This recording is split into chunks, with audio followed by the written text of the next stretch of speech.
So it's finally here, guys. Dune Part 2. How are you guys feeling about this one? Super excited. Awesome. I got nothing else to say. I can't wait to check out this film. Hey guys, so even though the title doesn't say it explicitly, this video is another installment in what I thought was my short-lived series, Brett Clancy's Thoughts On, where I just talk about movie news or anything regarding film. Yes, the other day, me and a couple of my buddies, we went to go see Dune Part 2. We were really excited. We filmed the first half of that short that I played during the opening of this video. And as you can see, we didn't finish it. It was because I wasn't quite sure what to say. But in that void of not having that fresh initial just response to the film, that actually made me realize that I wanted to make this video right now, which touches on something very interesting that I've realized about myself, about my channel, and it's this irrational fear that I've had for years that I want to discuss. This fear that, this lie that I've been telling myself that I can't talk about a film after seeing it if I don't have a complete opinion. And that's not only saying that I can't review it, that's saying I really can't make a video about it until I have that complete opinion. And I've been trying to subvert that every so often, but I have found that a lot of times I will not do a video because it does require more thought, so to speak. But the reason I want to make this video is, for one thing, I know that I'm going to be watching Dune Part 2 a second time next week. And I always cherish the experience of seeing a film a second time. Knowing what happened when you saw the film the first time, knowing how it ended, and just being able to go back in and see how all the different pieces build up to that.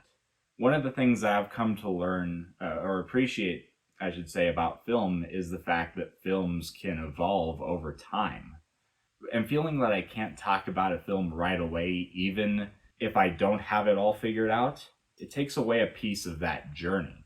So hopefully what I want to do with this video is present a bigger picture. Because I came out of Dune Part 2 the other day, and I realized that it was a very unique cinematic experience. There are things that I love about Dune Part 2. A lot of it involving Austin Butler. And then there's equally a lot of stuff, a lot of interesting ideas that I'm not sure quite how they work yet. I will have to go back and, knowing the ending, see how all those pieces get to that end goal, like I mentioned at the beginning of this video. Because, I mean, this film was so much more dense in lore and, I guess you could say, theology than I thought it was going to be. I really underestimated what my friend Matt said during our Dune review, that it really is a subversion of the hero's journey. A bold take on a storyline we've seen so many times. It's so original. And of course, you could say you can that's more attributed to Frank Herbert, that's more attributed to the book itself. But the people working on this film, they could have just made an action film.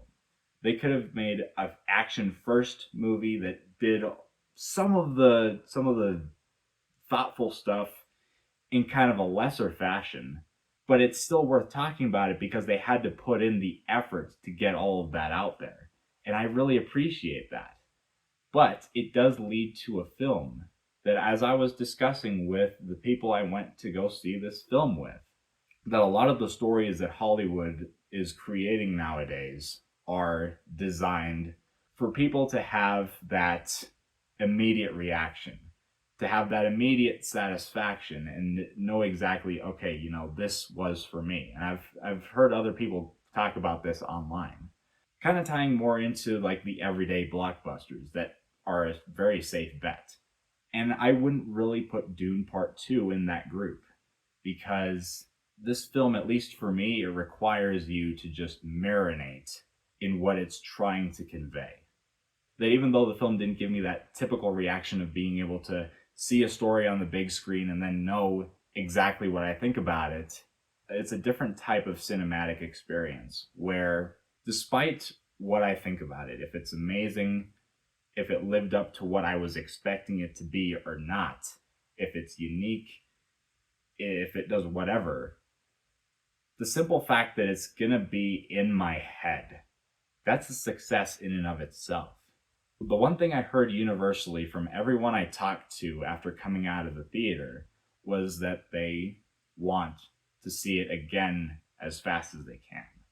But either way, I wanted to give you guys something right now, and I wanted to talk about that aspect of filmmaking, that a lot of times getting a film to not be what you expect it to be, that often equates to it being disappointing.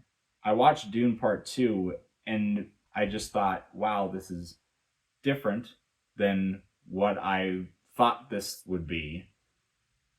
But I'm really intrigued by Denis Villeneuve's vision. I feel like there's something brilliant in this. I just have to wait. I just have to think. At the end of the day, this is easily the best film I've seen so far this year. It's a marvel, from acting to cinematography to the third act, which is, yeah. So yeah, I guess if for nothing else, this video can just advocate deeper storytelling.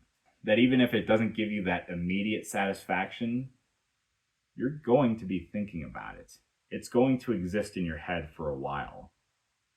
And that is what the best films can do. Guys, let me know down in the comment section, have you seen Dune Part 2 and what did you think about it? Let me know down below. If you guys haven't seen, I reviewed Dune Part 1 with my friend. You can go check out that review on the channel. I've also reviewed some other movies that came out this year, including the new Mean Girls. I've reviewed Argyle. You can go check that out if you want to. Hit the subscribe button if you like this content. Give me a like. And guys, as always, catch you later.